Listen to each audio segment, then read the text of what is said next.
Hello cuties. तो कल थी जन्माष्टमी और हम बहुत लेट बाहर घूमने निकले थे क्योंकि मेरा और मेरी बहन दोनों का ही फासला, तो हमें खाना खुद ही बनाना था।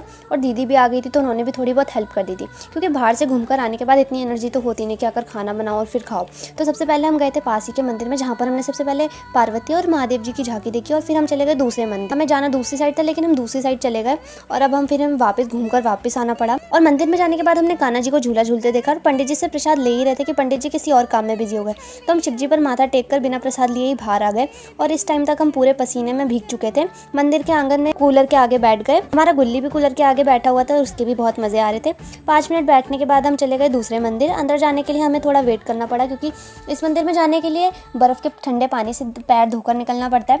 तो जैसे ही हम मंदिर के अंदर एंटर हुए, कान्हा जी के दर्शन करके माथे पर टीका लगवाया और जैसे ही हम मंदिर से बाहर निकले हमारे पैरों पर इतनी जोर से खुजली होने लगी तो हमने फिर से पानी से पैर धोए। और इतना घूमने के बाद हमें बहुत तेज भूख लग रही थी, तो अब हम कुछ जा रहे हैं कुछ खाने।